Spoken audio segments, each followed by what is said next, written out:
Thank you for that golf applause. It was underwhelming. So I was in a meeting a little while ago. It was a business meeting, a professional meeting. It was me and a woman, and we were talking. And in the middle of this business meeting, she burst into tears, just started crying in the meeting. And I learned something very important, which was this woman could not take a punch. I didn't punch her. I didn't do anything. In fact, her tears had nothing to do with me. Nothing. We were just talking. And then she was crying. And she said, "I'm so sorry. This is so unprofessional of me. I'm really sorry."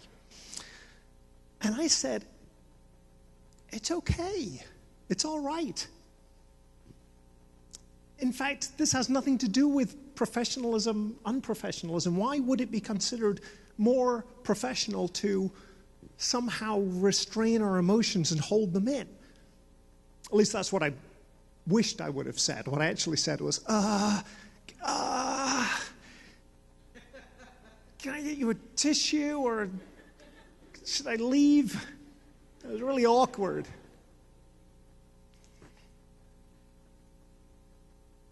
So here's the thing with our lives.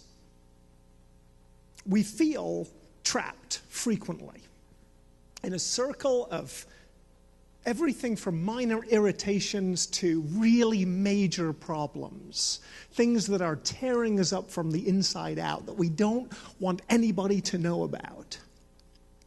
And when you're in school, you remember being in high school and hating every second of it and fantasizing about how awesome college was going to be? And you were like, if I could just get out of this horrible place and go to college, it's going to be awesome. And what happened? You got here, and it was awesome, right, for like the first 5 minutes.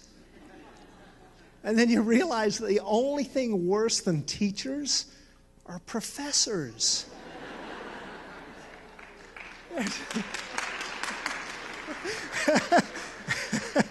Now that got an enthusiastic applause. That's great. So this is what happens. We now start thinking, you know what would be great is getting out of this awful school and getting to real life and having a proper job. And then it'll be awesome. And I did that. And you know what happens? The only thing worse than professors is bosses. They're even worse. And you carry the same set of problems with you. And for me, I was like, forget all of this. I'm going to start my own business. I'm going to do push physical theater. I'm going to dance around for a living. And people will pay me to do that. And it's going to be awesome. But you know what's worse than a boss is when the boss is you. Now the boss is inside my own head, forcing me to work. I can't get away with anything. And then you have a midlife crisis. And that is what happens to you. So what am I saying here? The things that you don't fix now, those things will follow you to the next step and the next step and the next step and the next step. And it would be easy for me to say, you need to focus on just getting better and figuring life out and fixing your problems. Well, that would be easy if you even knew what they were. A lot of our things, they take 20 years just to figure out that we even have a problem. And then you have to start fixing it. Life is tough and it's complicated and it's messy and it doesn't go the way you plan. And so you're left wearing your "hello, my name is" tag and your little tie. You're sitting in an office trying to act professional and not burst into tears as your whole life just falls apart. You know the story of Job? in the Old Testament? You know that story? You're at a Christian college, so if you don't, at least nod and pretend that you do. Oh, yes, I know that. It's good. So that was a guy who really was falling apart. And towards the end of the story, you know, he loses everything, and he has these friends that come and visit him. And they're trying to help. They're not bad people, but what they do is they try to fix him by saying, well, you must have done something wrong. Let's figure out how you angered God, and then we'll fix the problem. And of course, there was no real fixing it. Finally, one of his friends said, I don't think you did anything wrong. I think this is just the way things are right now. And sometimes that's what people need. What if we allowed ourselves just to stand in the middle of somebody's mess with them, even though we are woefully unequipped to help them at all, and just be there? This is Job.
Wake with your head where the light always crept through the glass to your bed, and you breathe and your breath, it is mine, and your heart when it stops, when it starts, when it's fast, it's mine.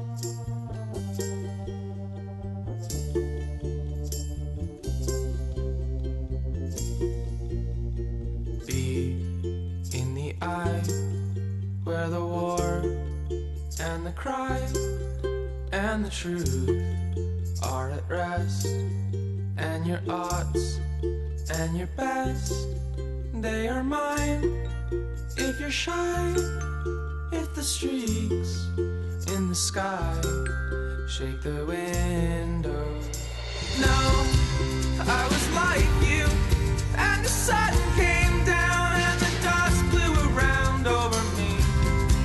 Come beside me with the pen in your hand and your hand in my hand. Go to me, go to me, go to me, go to me, go to me, go to me, go to me, go to me.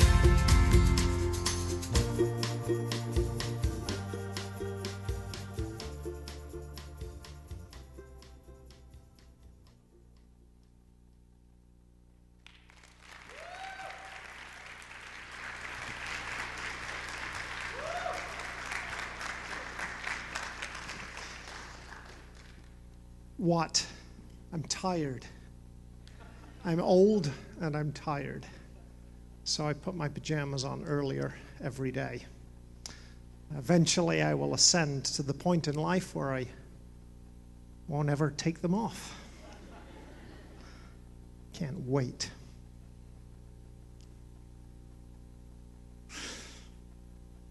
So I was thinking a little bit about the Bible. And I was thinking about the Bible because I'm an amazing Christian.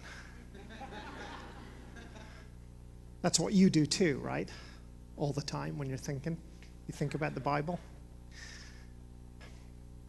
Here's what I was thinking. I thought, why is it that God chose this strange medium with which to communicate with us? He could have communicated any way to us here today.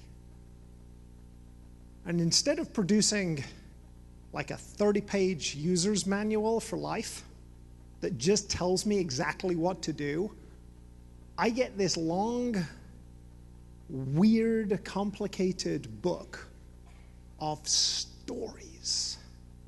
Stories about fragile, fallible, crazy people and all the mistakes that they made in their effort to connect their story, their life to God's.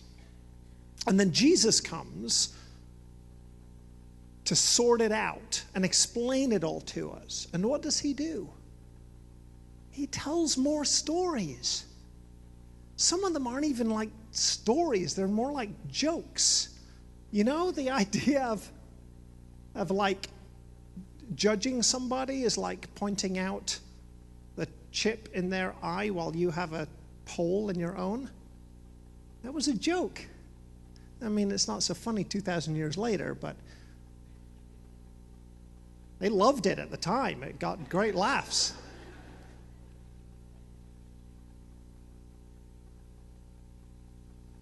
Here's the thing, is that I think Jesus was okay with that.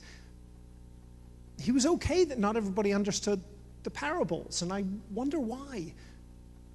And I think it's a recognition that life is complicated. It's a difficult story. There's a huge amount of diversity in the way that we live out our faith and we live out our life. And yet everything that we do tells our own story in one way or another. The biggest audience I've ever performed for, except for like being on TV, but you don't have a sense of the numbers then, but I performed for 11,000 people one time.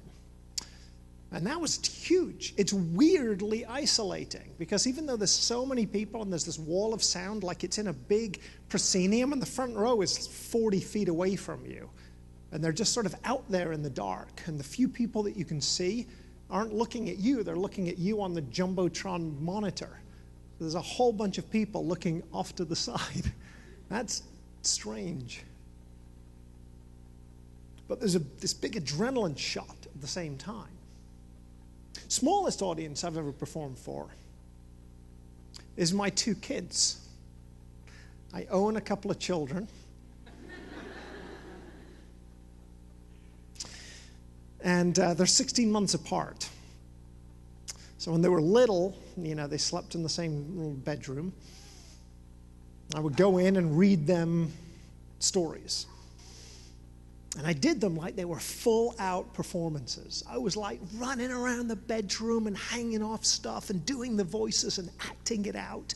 I gave everything I had to those performances. See, I had this small one-time impact on those 11,000 people, but I have this huge, massive, life-altering impact on these 2 tiny little lives. And I'm going to give it everything that I can. And it's the same for you. Every time you walk into a room, you carry your story with you before you even open your mouth. The way you stand, the way you sit, the way you look, what you do, carries your story, whether you like it or not. The only question you have to answer is what kind of a story are you going to tell? So I want to tell you a story. It's a real one from my real life. When my kids were really little, it was very hard. Heather and I were young parents, and having 2 boys 16 months apart is crazy. The toddler was just running around all over the place. The infant was pooping what do they do? I mean, let's be honest. They don't really input much, do they? They don't help. They look cute so that you don't eat them, but I'm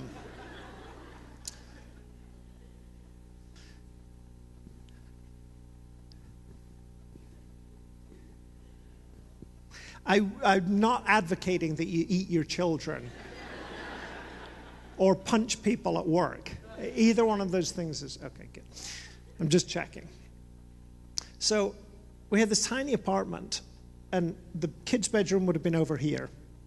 We had the little crib for the infant, you know, the baby prison with the bars. Little toddler bed for the toddler. Little hallway, our bedroom. Had a kitchen, living room. That was about it. And we learned a lot. We learned that when you become a parent, and this is why none of you should ever become parents, you don't get to sleep again, ever. Like, you think college is bad? It is horrendous. You should leave here today and call your parents and thank them profusely. Because you know how they sort of look old now? You made them that way. It's your fault. And here's the crazy thing. Like, when they were little, I thought they would one day reach the age of like 18 or something, and that I would kick them out of the house, or they would go get a job or go to college. It's not important. The important thing is they're gone, and I don't have to worry about them anymore. And you know what? That doesn't happen. It never happens. You know the feeling you have probably now where you're wondering, when are my parents, like, I'm gone, I'm away from home, I'm at college, I'm doing my own thing. When are my parents going to start treating me like a grown-up? Anyone feel that? Well, I'll just let you know. That will never happen. It will never happen, because in our eyes, you're still 5 years old and need help tying your shoelaces. My kids are 22 and 23. One of them is a stage manager and a manager at an entertainment complex. My other son is a soldier in special operations in the army. And I still will remind him when he's going on operations or deploying somewhere, going to war, and he will get a call from me saying things like, "Do you have warm socks?" And I'm not as a joke. I say it earnestly, because I'm an idiot. And I can't let them grow up. We went to England. We were traveling with our kids. And we left them. I'm from England, so we visited my parents, and we left them with my mom and dad one night. And Heather and I went out on a date. And we came back late. It's fine, we're married. I'll stay out as long as I want.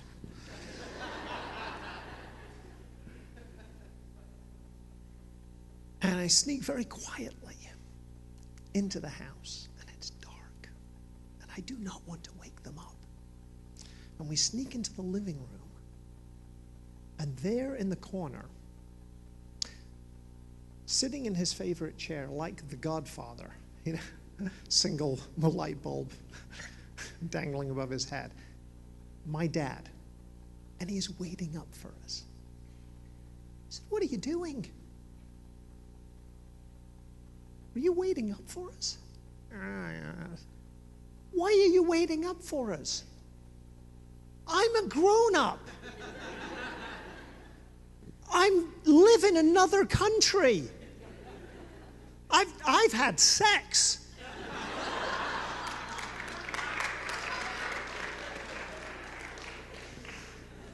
Twice.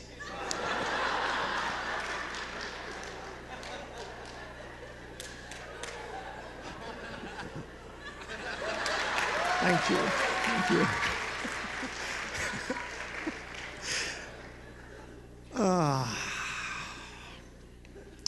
Thanks, everybody. This is the last chapel service I'll ever be doing. But it was a nice run.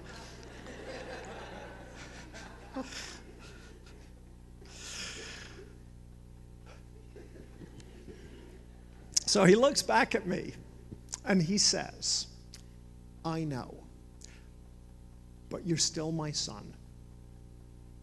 And I just feel more comfortable knowing that you are safe, tucked up in bed before I go to sleep.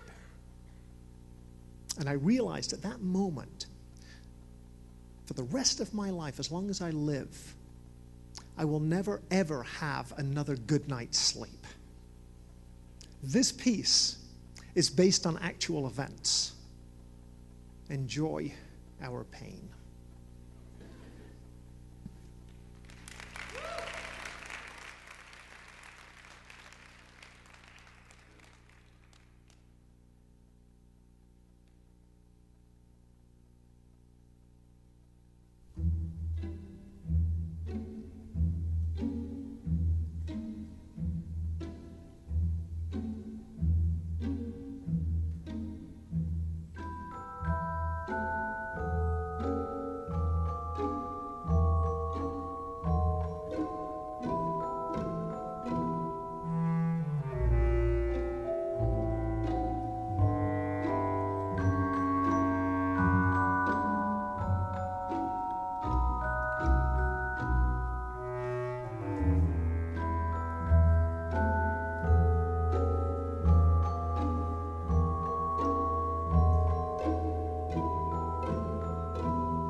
I'll always be missing. So why worry now? Why worry now?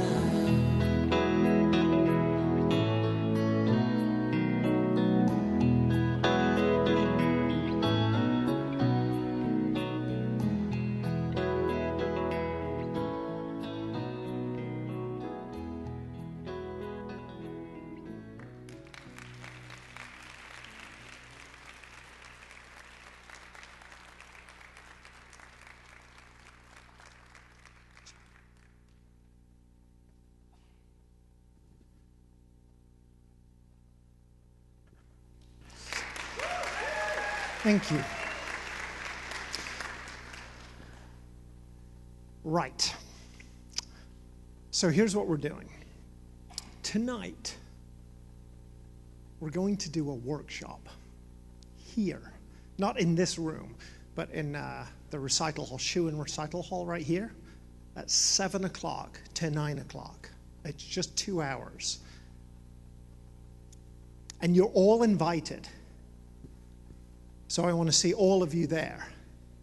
Do not make me come and find you. I will be displeased. By the way, if you're thinking, do I have to be able to do this stuff and be all acrobatic and everything? No, you don't have to know how to do any of this. That's kind of the point of a workshop, is that I'm perfect, and I'm going to perfect you in 2 hours. It'll be amazing. Here's why we're doing this workshop. We were talking about our time here and also talking about your time here, just in college. You know, what is it all about? And this idea of story just keeps coming back to me over and over and over again. This idea that everything we do is communicating our story in one way or another. And what if, because I know we say this sometimes, but what if we actually acted as if the voice of God Himself came through us and out of our own mouths and out of our own actions? Would you live your life differently if that were true? If you really believed it, would it temper the way that you communicate with others? There's a thing, I think, and it's difficult to simplify this all down, but this is as close as I can get, is that life is about trying to align my story with God's story and find some point of intersection. And I know that I'm going to fail ultimately to do that because I'm not actually perfect. But we try. So the workshop tonight is just going to be kind of, we'll play with some of these movement things that we do and think about worship and our communication with God and then our communication as a vessel for God's love to others. And then we're going to do a little thing here on Wednesday morning. Does that sound okay? All right. Cool. If you clapped, that is the same as signing a contract to come tonight. I'm kidding, but not really. So here's another story. It's a bigger story. It's a grander story. It's bigger than all of us. So Galileo, who came along and said, I figured something out, you guys, and it's pretty exciting. As it turns out, we on the planet Earth are not the center of the universe, and all things do not revolve around us. We're just another planet floating out there in the universe with a bunch of other planets orbiting around the sun.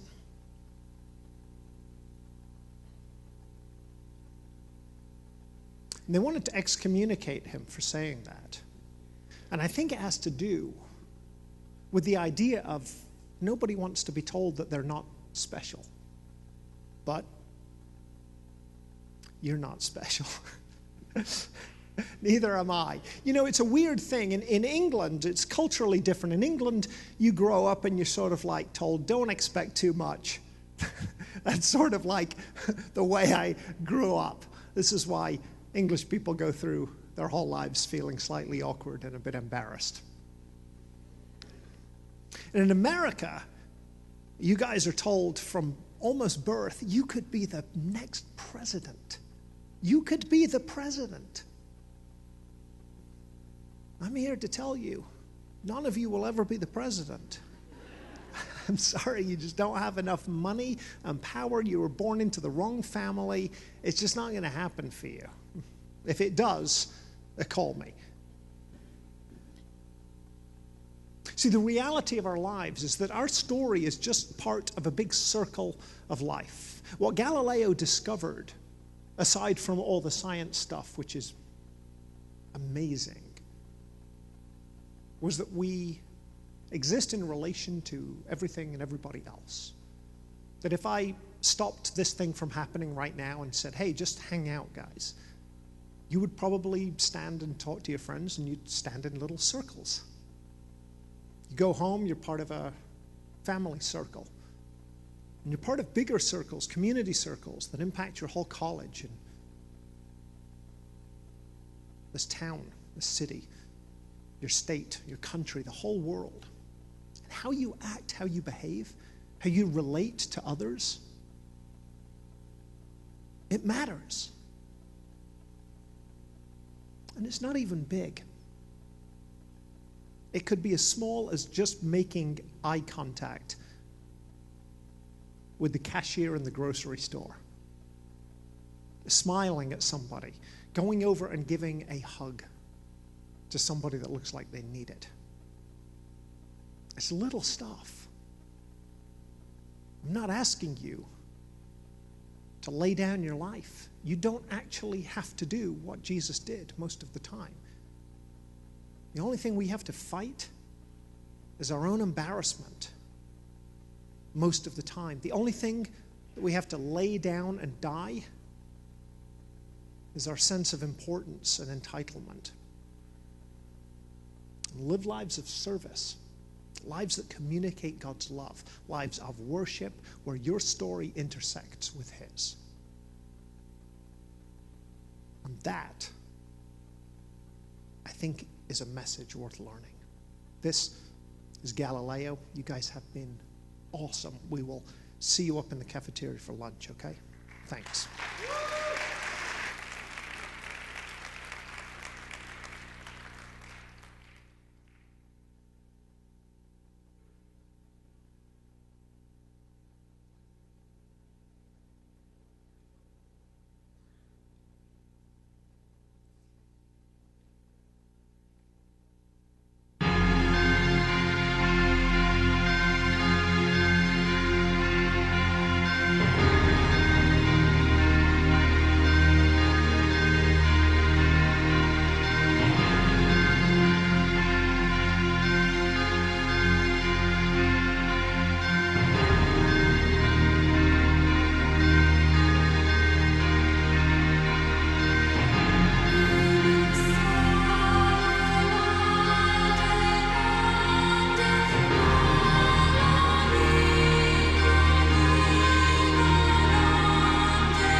don't look down.